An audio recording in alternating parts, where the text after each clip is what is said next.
para hablar sobre este tema tenemos con nosotros a la profesora Lena Lavinas de la Universidad Federal de Río de Janeiro. Bien, le quiero dar la bienvenida a Lena Lavinas. Ella es una profesora de economía franco-brasilera, profesora titular del Instituto de Economía de la Universidad Federal de Río de Janeiro. Bienvenida, Lena, y muchas gracias por acompañarnos en Unboxing. Estou muito feliz de estar aqui, eu quero agradecer o convite, eu sempre acompanho o que vocês fazem, então é uma alegria poder conversar com vocês. Obrigada pelo convite. Qué maravilla, Lena. Lena, la primera pregunta es simplemente, ¿cuáles consideras tú que son las grandes diferencias entre el Lula de la anterior administración y el Lula que tenemos hoy como presidente de Brasil? ¿Cuáles son las oportunidades que tiene hoy que no tenía antes y cuáles son las dificultades que tenía antes y no tiene hoy o viceversa? Eu queria dizer, em primeiro lugar, que, evidentemente, são dois mandatos muito distintos, mas o Lula é alguém também que mudou muito. A experiência da prisão, eu acho que tornou o Lula uma pessoa mais sofisticada, mais elaborada. Eu acho que o Lula hoje ele está muito mais aberto para incorporar questões que nas gestões anteriores ele, de alguma maneira, considerava secundárias. Então, eu acho que há duas mudanças, dois câmbios que são muito importantes. No que diz respeito ao momento político, evidentemente, esse é um momento onde a gente tem uma crise relativamente recessiva do ponto de vista global, com aumento das taxas de inflação, com aumento das taxas de juros em nível global também, não apenas no Brasil, onde elas já são muito elevadas.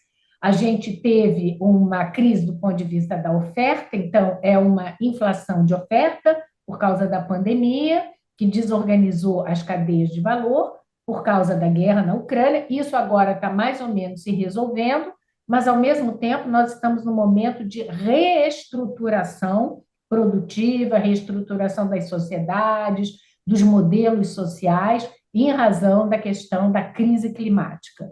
Então, é uma conjuntura completamente distinta da de 2003, quando o Lula assumiu, onde nós entrávamos num período de grande valorização das commodities, né? A gente teve aquele ciclo de commodities que foi muito favorável, permitiu ampliar os programas sociais, favoreceu toda a América Latina, né? Que exportava commodities para a China em particular. Então, isso é diferente. Apesar de ter havido uma melhora no preço dos alimentos e nas matérias-primas, o que para a América Latina, como nós sabemos, é sempre um problema, porque a América Latina tem que superar o seu padrão extrativista, né?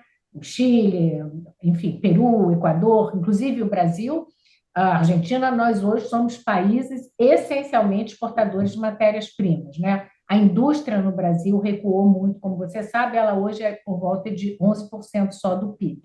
Então, os desafios são muitos, do ponto de vista da conjuntura internacional.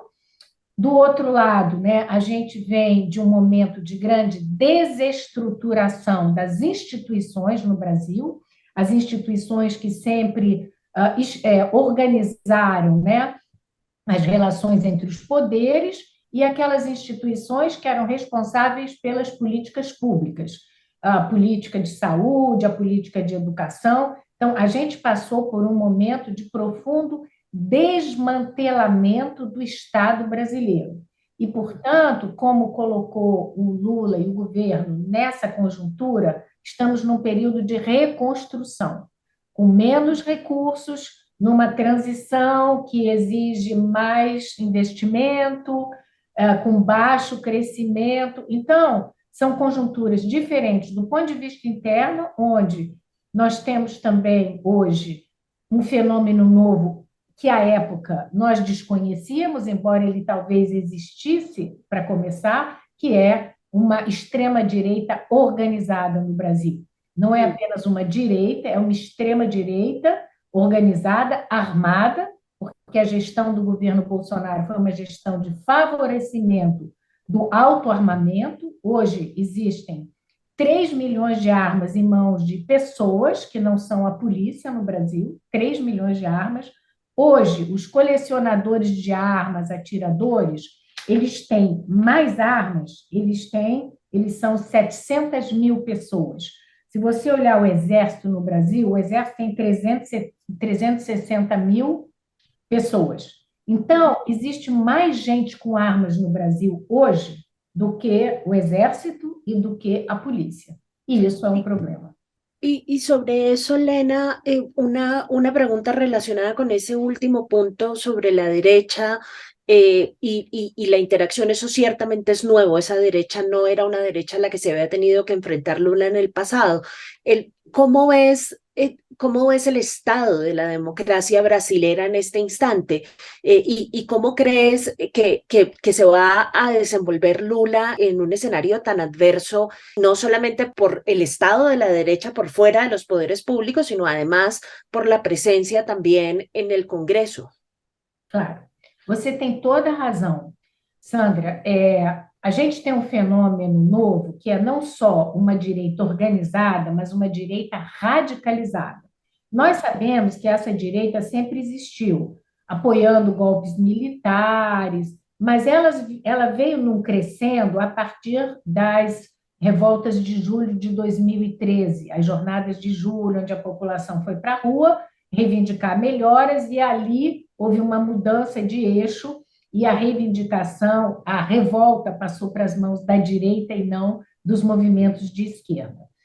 Nesse período, e por causa, após o impeachment da presidente Dilma, essa direita se organiza ainda mais, né? E essa direita conseguiu eleger o Bolsonaro, que era alguma coisa no qual a gente nem acreditava que fosse possível, apesar do Lula estar preso à época, era uma conjuntura desfavorável, e que, através de uma série de medidas tomadas pelo Bolsonaro, não só do ponto de vista do desmantelamento do Estado, mas também no sentido de liberar armas, no sentido de negociar recursos de grande montante com o Congresso, se criou o chamado orçamento secreto no Brasil, repassando dinheiro para o Congresso, etc., etc., várias medidas.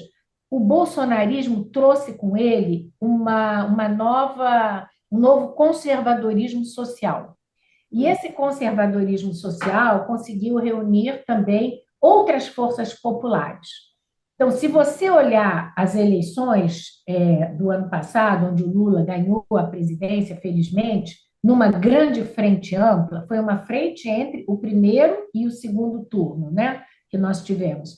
E essa frente conseguiu reunir parte do setor financeiro, conseguiu reunir uma certa parte do empresariado, mas se você olhar quem foram os eleitores que votaram no Lula, se a gente olhar por corte de renda, o Lula ele só teve a maioria dos votos nas pessoas, na camada cuja renda familiar vai até 2 salários mínimos, que é alguma coisa aí como mais ou menos $400 por mês.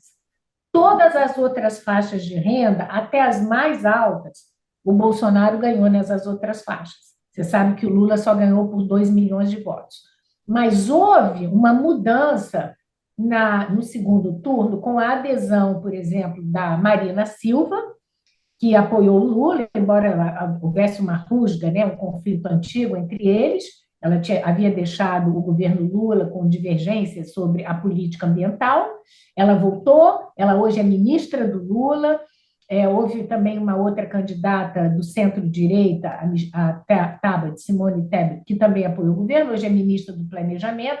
Então, o Lula teve a clareza, e ele é, digamos assim, como um grande gestor, ele tem uma capacidade, não é, de negociar politicamente muito grande, ele tem um grande carisma, e ele é um homem que ama fazer política. Ele conseguiu realmente, para o segundo turno, construir essa frente. Se essa frente vai se manter, a gente ainda não sabe. O que nós sabemos é que quando houve aquela invasão do Congresso, no dia 8 de janeiro, houve uma grande unidade entre o judiciário, que é hoje um baluarte na defesa do Estado Democrático de Direito, e o presidente do Senado, que é de direita e que, na gestão anterior, apoiava o Bolsonaro e hoje rompeu com o Bolsonaro, e o presidente do Congresso, que é um bolsonarista conhecido, mas que também se alinhou com o Lula. Então, a gente tem um quadro ainda de muita indefinição, porém, onde eu acredito que ameaças ao Estado democrático de direito estão mais ou menos sob controle. Isso dito, o que vai acontecer no Congresso, nós vamos saber a partir de agora, porque a maioria no Congresso e no Senado, a maioria das cadeiras está na mão da direita e da extrema-direita. E eles têm pressionado o governo Lula para obter mais lugares no governo, sobretudo segundo e terceiro escalão dos ministérios. Vários desses partidos conseguiram, inclusive, ministérios, Ministério do Turismo, Ministério das Minas e Energias. Já há denúncia contra o ministro das Minas e Energias, já temos problemas, e, inclusive, o governo já sabe que há muitas tensões. Mas, ao mesmo tempo, o governo, o Lula conseguiu montar um ministério extraordinário. Temos a Marina Silva, temos o ministro dos Direitos Humanos, Silvio Almeida, que é um intelectual negro de grande projeção, ministra da Saúde é uma colega da Fiocruz, que é socióloga. Então, nós temos hoje gente competente, comprometida, engajada, digna, que eu acho que é capaz de enfrentar momentos difíceis. Mas, do outro lado, como você disse, a gente tem não apenas um Congresso radicalizado, mas a gente ainda tem uma parte do Exército que se manifesta diariamente contrário à eleição do Lula. E o Lula, como vocês devem saber, ele teve que mudar o nome do ministro, do comandante do Exército, o ministro da Defesa é um civil, mas o Lula havia nomeado um comandante do Exército. E esse comandante do Exército ia nomear uma pessoa bolsonarista para um lugar importante dentro do Exército. E o Lula não aceitou. Ele trocou o ministro, ele trocou o comandante do Exército. E esse comandante que entrou, ele disse o seguinte, publicamente: o Exército não queria o Lula, o Exército brasileiro não apoiava o Lula, mas já que ele ganhou, nós temos que respeitar a decisão popular. Então, a gente, aparentemente, hoje, tem como comandante do Exército um legalista. É um quadro ainda muito indefinido, porque há forças muito conservadoras, não só no Congresso, dentro do Exército, na polícia, evidentemente, mas ainda os setores de baixa renda, profissão liberal, pequenos empresários, microempreendedores, essa gente apoiou massivamente o Bolsonaro. Chofer de táxi, chofer de caminhão, e são pessoas que hoje têm que aderiram a um modelo de sociedade conservador, né? O lugar das mulheres é em casa, as mulheres não devem trabalhar, direitos reprodutivos são proibidos, e coisas assim. A luta das mulheres é uma coisa que vai contra os interesses das mulheres, porque favorece a prostituição das mulheres, coisas bem elementares. Justamente sobre ese tema de las mujeres, Lena, quería hacerte la última pregunta sobre dos temas relacionados con los derechos que son fundamentales y que retrocedieron mucho durante la administración de Bolsonaro. Derechos de las mujeres y derechos indígenas. Claramente hubo un retroceso importantísimo durante esos años. ¿Cómo ves ese panorama de los derechos ahora con este nuevo gobierno de Lula? Então, nós temos algumas novidades do ponto de vista dos direitos das mulheres, né? Nós temos muitas mulheres nomeadas como a ministra da Saúde, a ministra da Igualdade Racial, a irmã da Marielle Franco, que é uma vereadora que foi assassinada, né? Como vocês sabem, e até hoje o assassinato não foi esclarecido, não sabemos quem foram os mandantes, esperamos agora que a gente vá saber. A gente tem também a ministra dos Direitos da Mulher, que já tinha participado da gestão da Dilma. Ela não era ministra, mas fazia parte do ministério. Na verdade, o que nós temos hoje é um pouco a reprodução que a gente teve durante a gestão Lula e Dilma, onde o governo Lula e Dilma, eles tentaram não trazer para o debate a questão do aborto, certo?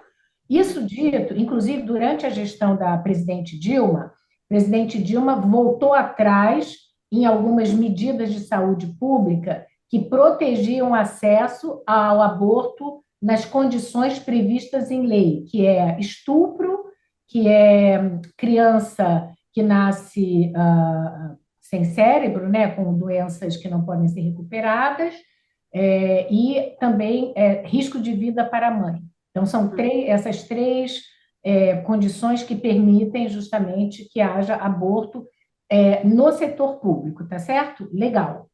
Porém, para você ter uma ideia, os retrocessos, como você disse, são tantos que hoje em dia, no Brasil, muitas pessoas, por exemplo, que pretendem ter um aborto porque sofreram estupro, inclusive crianças, metade dos estupros no Brasil. O Brasil tem, em média, eu estou com um dado aqui, registrados no primeiro semestre de 2022, 29.300 estupros. E mais de metade das vítimas são meninas com menos de 14 anos. É uma epidemia, é uma coisa absolutamente dramática. E muitas vezes essas crianças e essas mulheres não conseguem ter acesso, que é um direito, não é? Na rede pública, porque apenas 55% dos hospitais que deveriam prestar esse atendimento estão prestando. O governo Lula se comprometeu em garantir o acesso ao aborto legal nas condições previstas em lei, certo? Porém, o retrocesso foi muito grande, vai ser preciso refazer isso. Porém, a própria ministra das Mulheres, nomeada, Cida, ela já disse que ela não vai colocar na pauta o debate do aborto livre como temos na Colômbia, como tivemos no Chile, na Argentina, com uma grande vitória, porque ela considera que isso vai nos colocar em desvantagem, porque o Congresso não nos ajuda. Na verdade, o ponto não é esse. O presidente Lula tem buscado o apoio dos evangélicos, inclusive, antes do segundo turno, ele fez uma carta ao povo evangélico brasileiro, e ele disse que o Brasil era um país de cidadãos e cristãos. Ora, o Brasil não é um país de cristãos. O Brasil é um país de cidadãos. Mas ele se comprometeu com essa pauta conservadora de alguma maneira, apesar de ter colocado a ministra da Cultura, que é a Margarete Menezes, uma cantora negra, engajada. Enfim, você tem muito mais diversidade no seu ministério. Porém, a gente continua tendo, não é? Temas que são temas proibidos. E o aborto é um desses temas, tá? Mas só para você saber, acabou de sair um relatório sobre mortalidade materna no Brasil, tá? E os dados são estarrecedores. Nós voltamos a dar a uma razão entre número de mulheres que morrem e 100 mil nascidos vivos, que é anterior ao ano 2000, 1998. Para você ter uma ideia, hoje, a gente tem, eu vou pegar só o dado aqui que eu peguei, você teve 2.941 mortes de mulheres no momento do parto em 2021. Para você ter uma ideia, são 110 mortes para cada 100 mil nascidos vivos. E o Brasil, em 2019, eram 57 mortes em cada 100 mil nascidos vivos, ou seja, mais que dobrou. E, além disso, o Brasil tinha se comprometido a reduzir esse número, nessa razão de mulheres mortas por nascidos vivos, para 30. Hoje, a gente tem clareza que não vamos conseguir chegar lá, né? Porque existe também uma desatenção, uma desassistência às mulheres, e esses dados, se a gente for para a região norte, Roraima, os estados mais pobres da região norte, os dados são piores, você tem 270 mulheres que morrem para cada 100 mil. Então, a situação é dramática, muito difícil, porque houve também uma desestruturação, um desmantelamento dos órgãos que atendiam as mulheres, né? Então, a gente tem a questão da violência, na questão da violência a gente tem algo que nós feministas denunciamos, que é a questão do armamento, né? Porque hoje você tem muito mais gente armada no Brasil. O novo ministro da Justiça tomou uma medida fundamental, está fazendo um recadastramento de todas as armas até o dia 31 de março, e ele vai tomar medidas para retirar essas armas de circulação. Porque hoje, uma pessoa que tem armas, que faz parte dos CACs, que são os colecionadores, caçadores, pessoas que colecionam armas, eles podem ter um volume de munição que eu acho que você só tem na guerra. Eles podem ter 200 mil munições, é uma coisa maluca. E, portanto, o assassinato de mulheres no Brasil tem crescido muito também, o feminicídio, em razão disso, porque a facilidade de você ter acesso à arma hoje é muito grande. Todo mundo pode comprar uma arma, a partir dos 18 anos você pode ter uma arma, não é uma coisa difícil. Você tem uma ideia, nós temos, segundo os dados de 2022, 4 feminicídios por dia no Brasil. Quatro feminicídios por dia, certo? E de cada 100 vítimas, 82 foram mortas pelos companheiros. Uma das razões pelas quais isso continua acontecendo, não só é o desmantelamento das unidades, foi cortado o orçamento, né, do programa de combate à violência doméstica, ele foi cortado em 92% entre 2019 e 2022, no governo Bolsonaro, acabou com o orçamento, mas é também esse fato de você ter uma população armada. O presidente Lula se comprometeu com a luta contra a violência doméstica, a esposa dele, a Janja, também, mas eu acho que a gente vai ter justamente um desequilíbrio. A gente vai ter mais investimento na questão da luta contra a violência doméstica e apoiando as mulheres, e a gente vai ter menos na questão dos direitos reprodutivos por causa da questão do apoio e da demanda dos evangélicos e dessa onda conservadora. Na questão indígena, rapidamente, nós tivemos também o total desmantelamento, né, das unidades de proteção aos indígenas, inclusive a saúde indígena foi toda desorganizada, daí essa tragédia que a gente teve com os Yanomami, 570 crianças Yanomamis morreram entre 2019 e 2022. É uma coisa completamente dramática.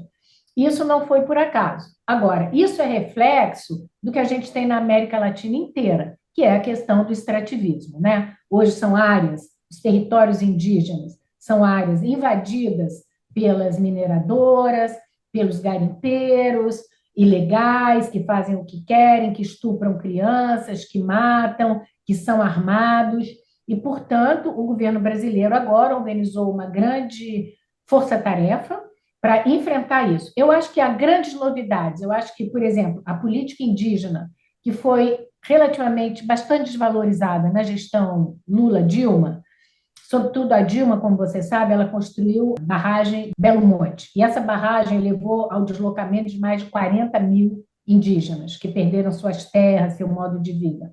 Então, hoje, existe uma consciência desse governo que a gente tem que enfrentar a questão indígena de distintas maneiras, garantindo território, garantindo recursos e ouvindo. E nós temos, pela primeira vez, a criação de um Ministério dos Povos Indígenas. Isso é inédito no Brasil e eu acredito que agora nós vamos poder superar, de alguma forma, as nossas práticas colonialistas. Lena, muchas gracias. Eres muy amable, no sabes cómo nos has ayudado, estuvo fantástico. Mil y mil gracias.